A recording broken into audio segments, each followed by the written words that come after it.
आइए आज आपको ले चलते हैं best book of the year award 2023 के लिए प्रकृति फाउंडेशन में। प्रकृति फाउंडेशन के इस कार्यक्रम में अवार्ड दिए गए और कुछ पुस्तकों का भी विमोचन हुआ। हमारे बदायूं शहर से बहुत सारे साहित्यकार यहाँ पर आए और उनकी पुस्तक का विमोचन हुआ और उनका सम्मान हुआ। और आइए अब ले चलते हैं डॉक्टर ममता नौगरिया। हमारी बदायूं की भूमि के लिए ये बहुत ही जाना पहचाना नाम है और टीवी न्यूज़ चैनल की ये राष्ट्रीय अध्यक्ष भी हैं। तो ममता जी, आपको यहाँ पर आकर और यहाँ पर लेखकों और साहित्यकारों से मिलकर कैसा लग रहा है, थोड़ा सा उसके बारे में बताइए। नमस्कार। यहाँ जो हमारे साहित्यकार हैं काफ़ी पहुँचे, काफ़ी दूर दूर से आए हुए हैं। इतने अच्छे साहित्यकार हैं, लेखिकाएँ वगैरह हैं जो काफ़ी समाज के बारे में, देश के बारे में और शहीदों के बारे में काफ़ी लिखा हुआ है उन्होंने। जहाँ सब साहित्यकार इकट्ठे होते हैं वहाँ का अपना ही जलवा होता है। हम साहित्यकार समाज के बारे में, देश के बारे में और वहाँ जो कुरीतियाँ फैल रही हैं उनको दूर करने के बारे में हम लोग लिखते हैं। हम लोग का मकसद ही यही है कि समाज में, देश में जो कुरीतियाँ फैल रही हैं उनको हम लोग कैसे दूर करें। इसमें हम सब महिलाओं ने, सभी कवि ने तरह तरह से अपने अपने संदेश दिए हैं जो हमारे समाज को उच्च कोटि तक पहुंचाने की कोशिश करेंगे। ये बदायूं से आई हैं यहाँ पर मेरठ में, तो आपको यहाँ पर कार्यक्रम में आकर कैसा लग रहा है और किस लिए आपको सम्मानित किया गया, थोड़ा सा आप बताइए। सर्वप्रथम मैं प्रकृति फाउंडेशन के अध्यक्ष आदरणीय श्रीमती निरुपमा वर्मा जी और सचिव आदरणीय भाई मुकेश नादान जी को इस आयोजन के लिए बहुत बहुत बधाई और शुभकामनाएं देती हूँ कि उन्होंने इतना अच्छा आयोजन किया और इस आयोजन में हमें भी उत्कृष्ट साहित्यकारों से मिलने का गौरव प्राप्त हुआ। ये हमारे लिए बहुत ही सौभाग्य की बात है कि इतने उत्कृष्ट लोगों को सुना, जाना और उनसे बहुत कुछ सीखने का मौका मिला।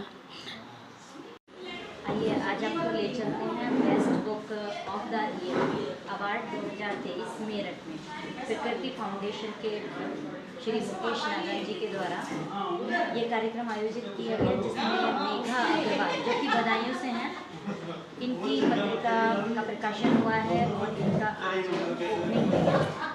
तो मेघा जी, आप क्या कहना चाहेंगे अपनी किताब के बारे में? ये मेरी पुस्तिका दिल की कलम से, ये मेरी रचनाओं का ऐसा मिला जुला संग्रह है। मेरी इसमें कविताएं, रचनाएं, पोइट्री, एक माँ के ऊपर, औरत, बेटी, भागीरथी, सब पर मैंने लिखा है।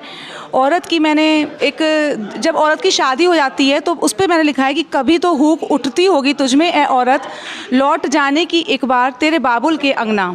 औरत को मैंने दर्शाया है कि भाई क्या ऐसा गुनाह कर लेती है औरत कि वो पराए घर की हो जाती है, तो वो मुस्कुरा के कहती है कि वो गुनाह नहीं, बस वो कर लेती है विवाह।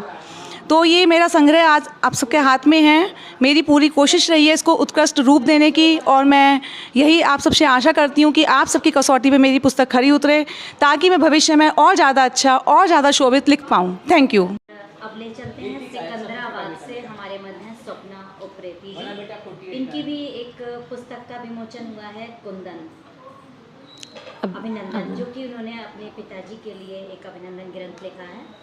तो आप अपनी इस पुस्तक के बारे में बताइए स्वप्ना जी।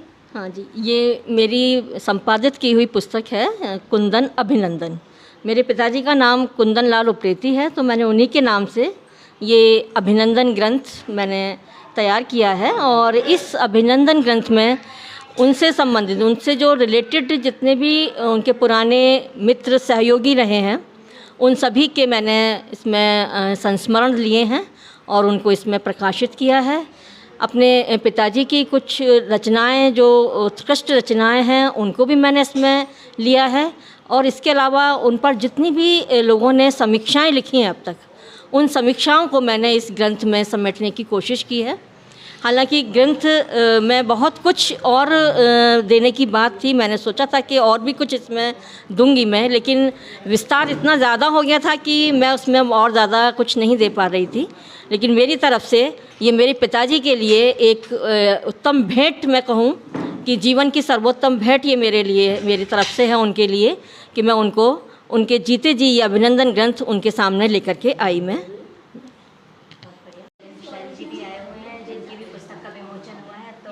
पुस्तक के बारे में क्या बताना चाहेंगे? मैंने ये पुस्तक लिखी है आत्मा मर गई, जिसके बारे में मैं आपको बतलाऊं कि एक बार मेरी सेंसस में ड्यूटी लगी थी जनगणना में। तो उस समय मैं उनकी रशियाओं की बस्ती में जब मैं उनका इंटरव्यू ले रहा था, तो उस समय मैंने जब उनसे पूछा कि अपने बच्चों के नाम बताइए, तो उन्होंने छोटे ही कहा था कि हम किसका नाम बताएं, आप अपना लिख लीजिए। तो उस समय से मेरे मन में ये थी कि इनके जीवन के ऊपर एक पुस्तक लिखनी चाहिए, इनके जीवन के ऊपर प्रकाश डालना चाहिए। उससे प्रेरित होकर मैंने ये पुस्तक लिखी, आत्मा मर गई।